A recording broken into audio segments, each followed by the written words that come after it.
Well, everyone, this is if you'll pardon my colloquialism, this is a really good gig. And in fact, I think we should next Thursday and Friday start working on the Ambigua together. How about that? I've never been in a room, I don't think, with so many people from whom I have learned so much. I felt this morning when I was sitting here that I needed to be sending thank you notes to everyone around the room, because the scholarship on Maximus is obviously a communal effort.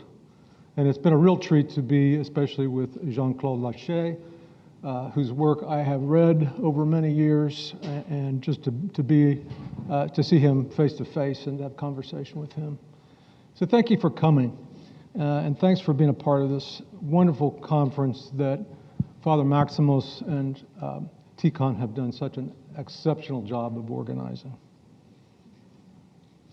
As I think we can all agree in this conference, Maximus's Mystagogy is no simple or straightforward work of commentary on the divine liturgy.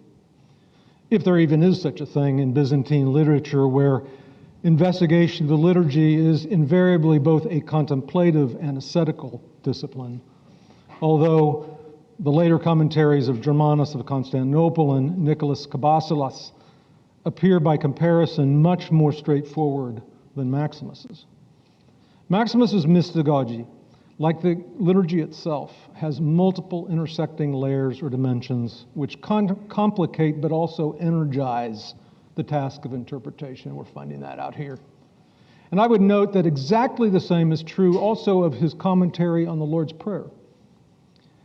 While denying that any finally definitive approach to the Mystagogy is possible, and acknowledging that multiple approaches continue to be warranted, one challenge in my estimation is to find paradigms that interconnect its different dimensions, or better yet, that do justice to Maximus's own work of interpreting the kaleidoscopic aspects of the divine liturgy. The intersecting approaches of theological aesthetics and, even more substantially, theological dramatics hold great promise for deciphering important connecting tissues within the Mystagogy, while also excavating the deep links between this work and the Confessor's larger corpus. Hans Urs von Balthasar, as we know, broke much ground here, though he did not produce a sustained study of the Mystagogy in its own right. Von Balthasar correctly emphasized the need to understand Maximus's religious epistemology from the inside, privileging theoria, the different modes of contemplation, exercising the spiritual eyes that the liturgy itself thoroughly dilates. Indeed, the term theoria itself appears 30 times in the Mystagogy alone. Only this kind of enhanced spiritual vision, of course, can perceive the radiant divine beauty refracted concurrently in all the media of divine self-revelation, including liturgy. But that entails also an eye to the divine goodness in motion, the drama of, or moving tableau of divine self-revelation manifest in the cosmos and in sacred history, the drama ritually reperformed in the divine liturgy and in the fuller cycles of Byzantine liturgy. So first, the Theo-Aesthetic lens on the text. Given that the subtlety and complexity of divine beauty was explored at whole new heights and depths by Dionysius, Maximus's disclaimer of supplementing the Areopagite's exposition of the liturgy in his ecclesiastical hierarchy goes far to explain why there is no highly developed theological aesthetics in the Mystagogy. Dionysius' commentary is a sensory cornucopia, saturating readers with details of the symbolic motions, gestures, sights, lights, sounds, aromas, and general ambiance of the liturgy that intensify readers' sensibility and desire all the more by the fact that they are not presently experiencing them as they read his commentary. Maximus is Spartan by comparison, focused on the symbolic significance of the church's architecture and select sequences and actions in the liturgy. What is more, Dionysius waxes eloquent both in the celestial hierarchy and the ecclesiastical hierarchy on the revelatory hierarchies themselves, through which the generosity of divine beauty and love are communicated to and through the cosmos and the church as worshiping bodies.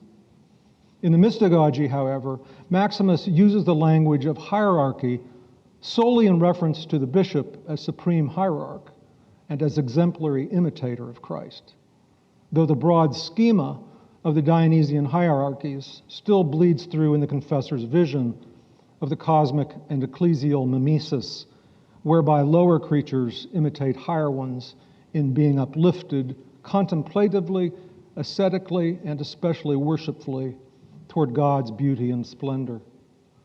Maximus illustrates this most consistently in both the Mystagogy and the commentary on the Lord's Prayer by emphasizing how human worshipers ascend anagogically to higher participation in divine glory precisely through imitation of the angels.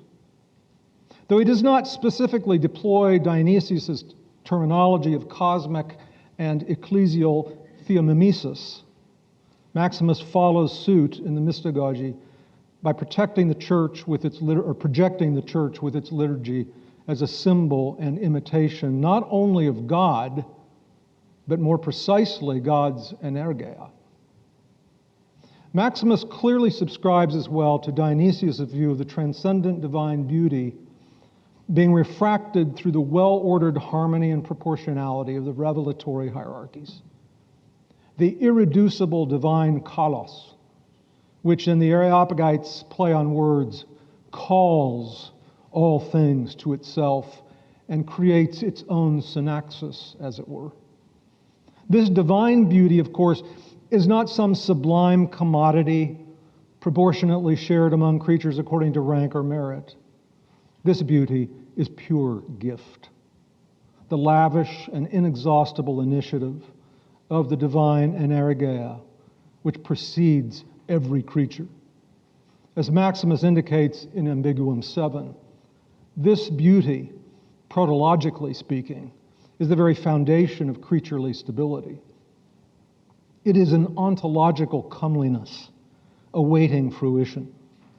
And yet, in relation to the ecstatic love or eros of God, this beauty is also the ultimate desirable for creatures whose own ecstatic response to God unfolds over time and reveals their eschatological identity and perfection. This same theomimetic vision of the refraction and attraction of divine beauty, individually and collectively, shows forth vividly in the Mystagogy, where Maximus projects the majestic confluence of the cosmic and ecclesial liturgy. Indeed, what he describes in the early chapters is, in the words of Cornelia Tsacharidou, a concurrence of theophany, cosmophony, and ontophony. And I would hasten to add ecclesiophany, with the church as the central theater of an ingathering that is gradually unveiling the new creation with the Eucharistic liturgy as its ritual threshold. As elsewhere in his work, especially Ad Thalassium 22, there's a strong element of realized, or at least realizing, eschatology in Maximus's portrait of the synaxis in chapter 1 of the Mystagogy, such as endures, of course, throughout the entire treatise. And I'm very happy that Father Maximus referred to that text last night. Really, there are two mutually embedded portraits from the outset. One is the saturating and transcending splendor of the Creator, identified closely with his power as cause, as beginning, and as end of all things, but revealed only to those who have excelled in the contemplation of the logi of created beings. This elaborate cosmic portrait, mirrored and detailed elsewhere in Maximus's works, confidently evokes the procession of divine beauty and the reciprocal return of those beautified through contemplation and ascesis, though he also enlists Dionysius's image of the differentiated logi of creatures being united to the divine center of gravity, like radii coming to unity at the center point of a circle. Integrated into this picture, however, is another picture, the properly mundane and existential tableau of differentiated individual human beings whose worshipful return to God is tied up not only with their respective stations in life, but with their formative experiences of life's variables and vagaries.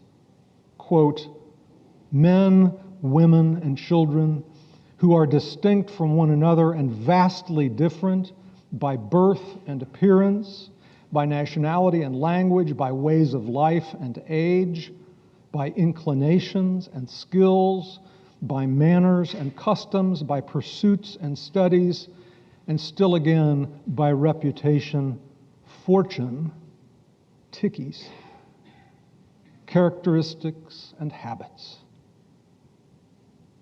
Maximus thus qualifies his panoramic vision of the ontological stability and beauty gifted to creatures by their underlying logi with a fiercely realistic sense that this same stability and beauty are only appropriated amid the contingencies and vicissitudes of life in the flesh and the struggles and aspirations of human beings to radiate the divine splendor out of, not in spite of, these existential circumstances. Interestingly, in his list of human differences just quoted, Maximus includes inclinations, gnomis, the precarious territory of individuated gnomic wills, which according to Ambiguum 7, creatures must actively surrender to the divine will as image to archetype, such that they become resplendent iterations of God's own freedom. Imitating God, they acquire a quote-unquote unalterable habit of choice, a pure stability in God's goodness. For those thus disposed and ingathered, Maximus adduces that the liturgy grants the same beautiful divine form, theomorphie, equally on all participants as their unity amid diversity, ontologically and existentially, is sealed and perfected, the only possible alternative being a disastrous lapse into chaos, emptiness, non-being. Observable here, then, it seems, is the austere dialectics of beauty that Maximus inherited less from Dionysius than from the two Cappadocian Gregories, both of whom perceived that creatures appropriated divine beauty not by expeditiously reduplicating the prelapsarian glory of human nature, but by beholding the resilience and the texture of that beauty amid the lived experience of vanity, corruptibility, and mortality in the shadow of the cross.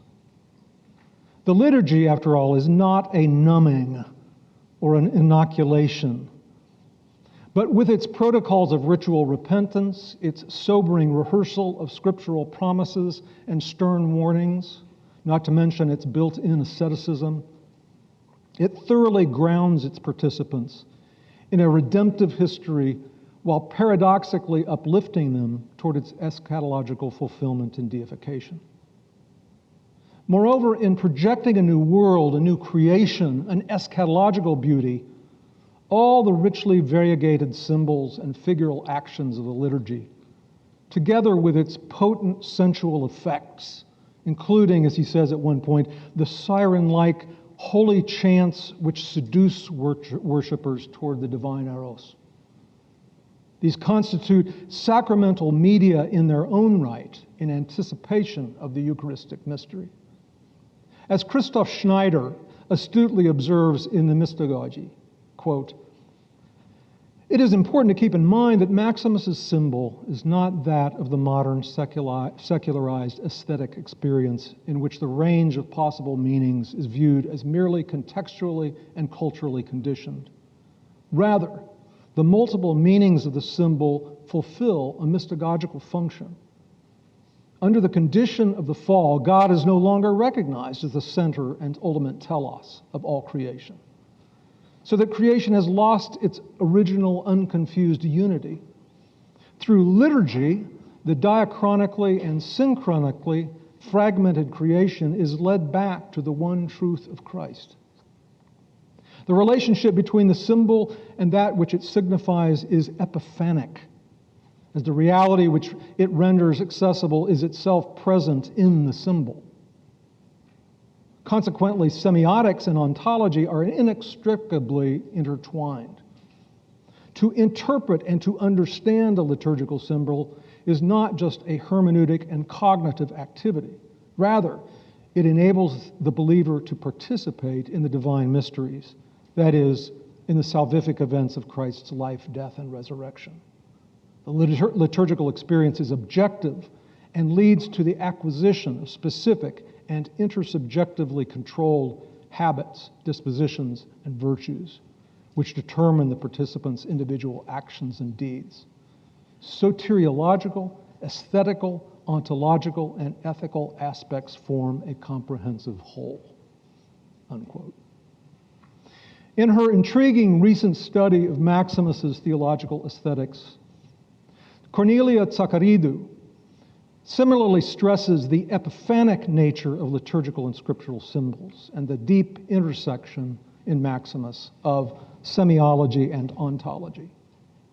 She judges that Maximus's approach to signs and symbols is inspired by, but also a correction of, Dionysian aesthetics, where Dionysius perennially risks collapsing ontology into semiology, turning created things into a logical system of signs where, quote, the sensuous world does not go away, but its power over the soul diminishes, unquote, and where hierarchy demands a radical disaffirmation, an aphyresis, and progressive disfiguration until the mind arrives at mystical and indeed iconoclastic hyperknowledge.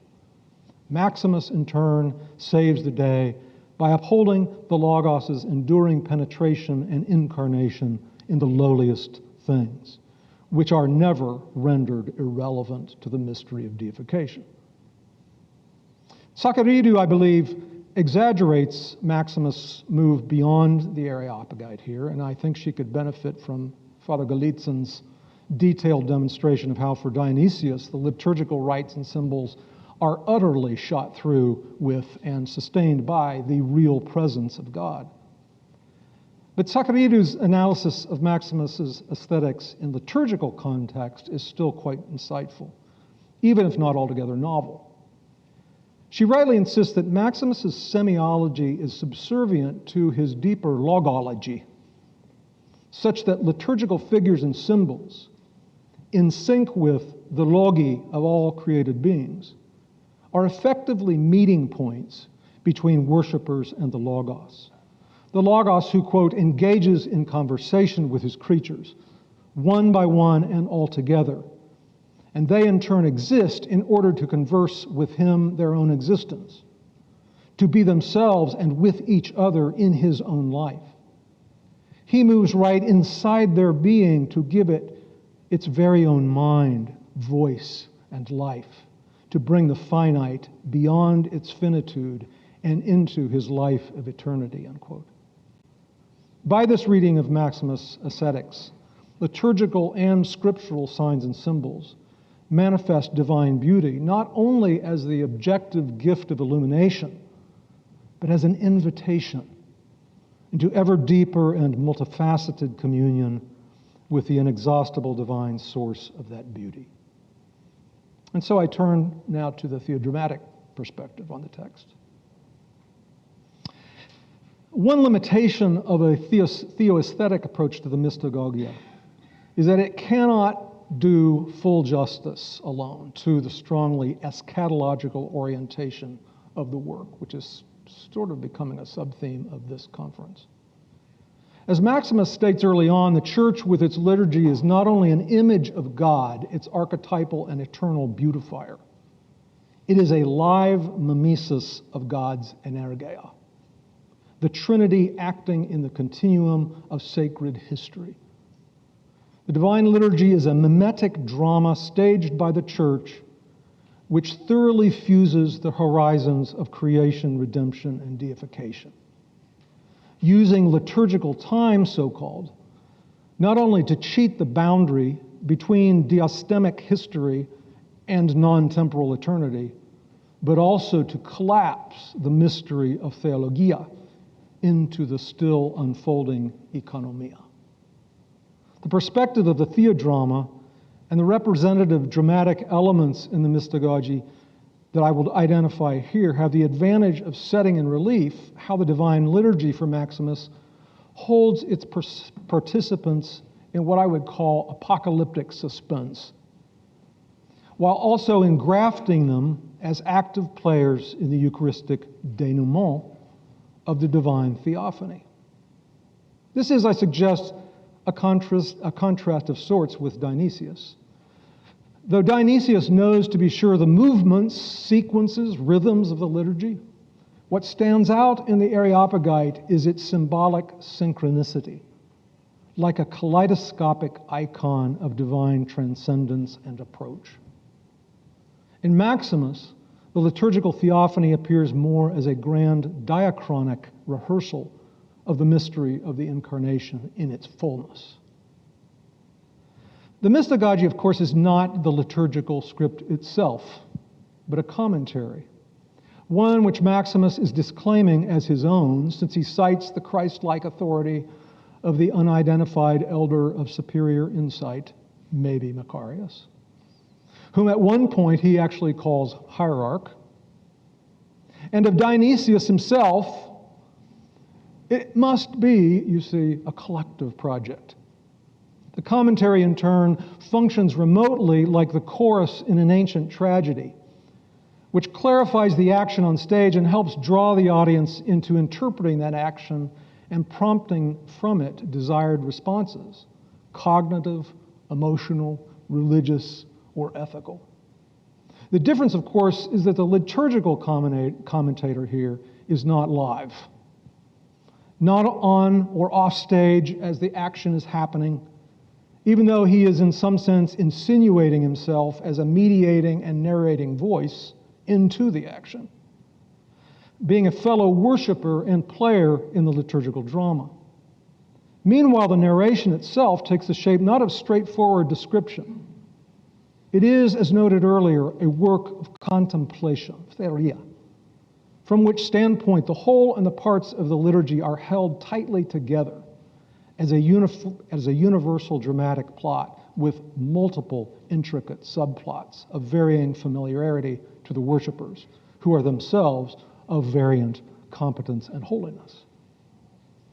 Within the Theo-Dramatic scheme, the divine Logos, in virtue of his Trinitarian dignity and his will to incarnate himself in all things, Ambiguum 7, so that God may be all and in all, is the supreme dramaturge, producer, director, lead actor, interpreter, and mystagogue, with the bishop, the high priest, as his ecclesial proxy. Maximus indicates in the Mystagogy prologue how the liturgy is already front-loaded, as it were, with the supreme competence of the Most High, the God beyond all being and becoming, who alone holds the key to liturgical vision and is, quote, the guide of our words and our concepts, the sole intelligence of intelligent being and intelligent things, the meaning behind those who speak and of what is spoken, the life of those who live and those who receive life, unquote. God has long been staging his own theophany and determining all the conditions and dynamics of the liturgical drama in its wake. And yet, out of his transcendence, says Maximus, he intimately leads us by the hand into the liturgy's heights and depths. The Logos is also his own playwright, in the liturgical Theo-Drama. There is good reason why Maximus's commentary does not analyze line by line the actual text of the Divine Liturgy. The dramatic script, as such, is too big. It's much more all-embracing, breathtakingly so. For one thing, as Maximus indicates explicitly in Ambiguum 10, the Logos has already scripted the grand cosmic Bible, as he calls it, not only with physical bodies as its letters and symbols, but more profoundly with the logi of created beings, through which Christ the Word has already pre-evangelized the world. We routinely translate these logi principles, and yet they are perhaps best interpreted as the staging points from and through which the Logos wills and speaks into existence constantly his salutary goal for his creatures. In the logi, the Logos is simultaneously writing and enacting the script of his incarnational and eschatological epiphany.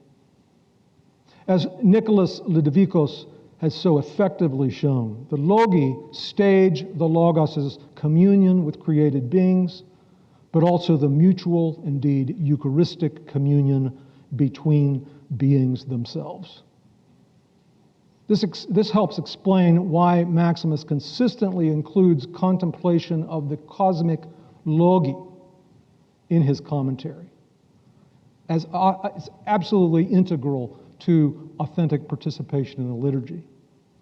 And yet these do not exhaust the Logos' Theo-Dramatic script, since it also embraces the logi of sacred revelation, the vast plethora of words, types, symbols from Holy Scripture that populate the liturgy, either implicitly or explicitly.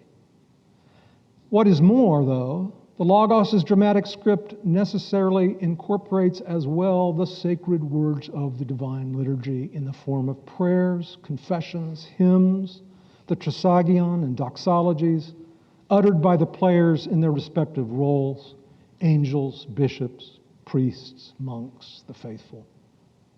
As author of this complex dramatic script, the Logos seals it with a holy kiss that not only communicates intimacy with him and among worshipers, but drives home the fact that, quote, the primal, just as the primal and unique word, he is the cause of every Logos. And so too of all the logi aggregately. Sakaridou interestingly suggests that in this mystical intimacy, the Logos of a being is also the voice gifted to it by the Logos.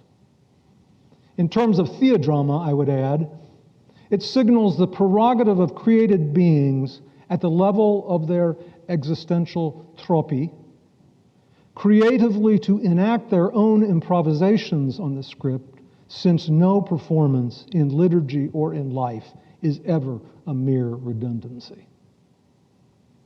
As author of the script, the Logos has already constructed the Christocentric plot and subplots of the Theo-Drama. To the extent that the Divine Liturgy was itself a mimesis of sacred history, it had the advantage of abbreviating while also amplifying the sequences of that history. But there is no mistaking the core of the plot, the paschal mystery of Jesus Christ, the Big Bang, as it were, of divine self-revelation, the unending effects and implications of which the liturgy, paralleling biblical interpretation itself, seeks to chase down, since the Logos, the lead actor, is still writing and enacting the outcomes or fulfillments of his kenosis and incarnation. Drama historians and theorists identify as meta-theater the various techniques designed to theatricalize reality and thereby draw audiences further into a drama. One of these is the play within the play, an enactment within a larger play that expressly signals the dynamics of mimesis and reality, coaching the audience. The dramatic mimesis is not mere spectacle, but teaching them something of the intrinsic dramatic character of reality, epitomized famously in Shakespeare's phrase from As You Like It, all the world's a stage. I do not want to stretch the analogy too far, but Maximus's commentary in the Mystagogy holds up the divine liturgy as itself the play within the play. Staged by the church at the crossroads of heaven and earth, within the much larger eschatological drama that enlists all created beings as characters. A crucial marker of the Theo-Dramatic plot of the liturgy, as Maximus recognizes, is the dialectic of concealment and disclosure that builds suspense in the gradual approach to the Eucharistic mystery.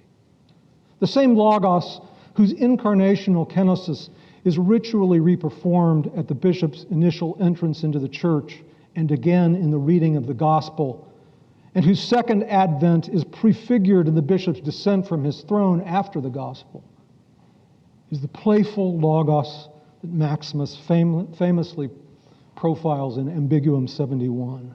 The Logos whose epiphany is marked by a revelatory game of hide and seek with his creatures, eluding and teasing them precisely to draw them closer. It is the same Logos who, according to Ambiguum 6, was hidden in the womb of creation before being hidden in the womb of the Virgin and manifesting as an infant to bring an infantile humanity up with him. It is the same Logos who at his glorious transfiguration paradoxically concealed his true identity by appearing and manifested it by hiding.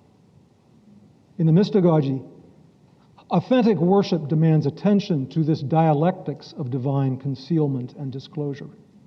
The liturgy does not render the work of Christ the Logos immediately transparent to all, but requires worshipers to pursue him, and he is accordingly revealed commensurate with the intensity of their contemplation in its cases.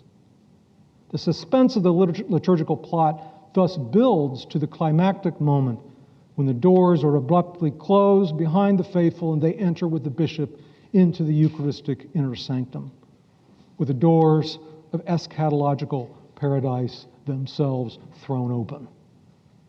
Rather than engaging in commentary on the anaphora, Maximus simply quotes Jesus' good word from the upper room, from within the actual historical horizon of the Gospels.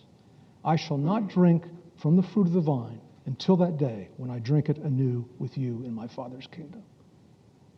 The confessor's utter silence on the anaphora at this point has evoked many explanations, none necessarily exhaustive. But that silence is golden, thoroughly pregnant with its own meaning. This is the Logos' theophanic and epiphanic moment of truth in the liturgy. Now there is a thin line between mimesis and reality, though it is still a line penetrable only by the Logos. The anaphora is exceedingly wordy, but beyond it is a communion without words here in the nuptial chamber of Christ, where the excess of the Logos' divine presence demanded a reciprocal recess of respondent human language. Since the human being, as Maximus says earlier in his commentary, is a mystical church, the worshiping mind being its altar, at which the person, quote, summons the silence, abounding in hymns in the innermost sanctuary of the unseen and unknown but overwhelming call of the divine, through another silence that speaks and is many-voiced, unquote. Presumably, those voices of silence could express the pure sense of being at a loss to penetrate an ineffable mystery, or be an inversion of ebullient praise in the experience of the mystery, or elicit a speechless and ecstatic love, or eros, for the triune God, or uphold an apophaticism that complements and conditions the cataphatic language pervasive in liturgy. Looking back from here across the landscape of the prior liturgical rites and protocols, it is clear that the faithful, as actors in the theodrama, have been thoroughly trained both in word and in silence to become what Derek Kruger, in his recent study of Byzantine liturgy, calls worthy liturgical subjects or selves, ready to receive Christ and to be deified. And so my conclusion. In concluding this lecture, I'm reminded again of Maximus's confession that it is the Logos himself who must lead us by the hand into the fullness of the divine liturgy. Accordingly, there is a sort of sublime innocence in the Mystagogy, further enhanced by Maximus's assiduous humility and deference to his wise elder and to Dionysius. The subject matter, after all, is the liturgy of heaven and earth, with its spectacular collapsing of intelligible and sensible realms, and of ages past, present, and future, not to mention its sheer sensory overload. Plato warned that poetic or artistic mimesis always ran the risk of shortchanging reality as discerned by the philosophers. But then again, Plato was never able to witness the divine liturgy, the multifaceted beauty and meta-theater of which pressed the line between earthly mimesis and heavenly reality to the breaking point. The breaking point that in Maximus's judgment was nonetheless freely broken by Christ the Word. Whether viewing the liturgy as a magnificently complex icon, a kaleidoscopic window into heaven, or rather as a theodrama of epic eschatological scope, how could one, even as astute as Maximus the Confessor, hope to take it all in, interpretively and existentially? There's so much going on at once in the liturgy, and its symbolic constellation is so vast that, as in his larger theological enterprise, Maximus works relentlessly in the Mystagogy to tease out the intricate connections between things, continuously signaling his own inadequacy to the task, which I take as more than a mere rhetorical courtesy. Along with a highly cultivated apophaticism that runs through his entire commentary and conditions any and all approach to God, or God's own approach to us, there remains Maximus's own struggle to model for others the spiritual senses with which to experience a many-splendored beauty and to heed the call to all creatures to join as characters in the cosmic drama of salvation and deification. Even if, in the Mystagogy, he was not aiming at any kind of theoretical aesthetics or dramatics, I hope I've been able to show that in interpreting Maximus as himself an interpreter of the liturgy, the lenses of Theo-Aesthetics and Theo-Dramatics may help us imagine what his own spiritual eyes were aspiring to envision for his own sake and for the sake of all others, including all of us. Thank you.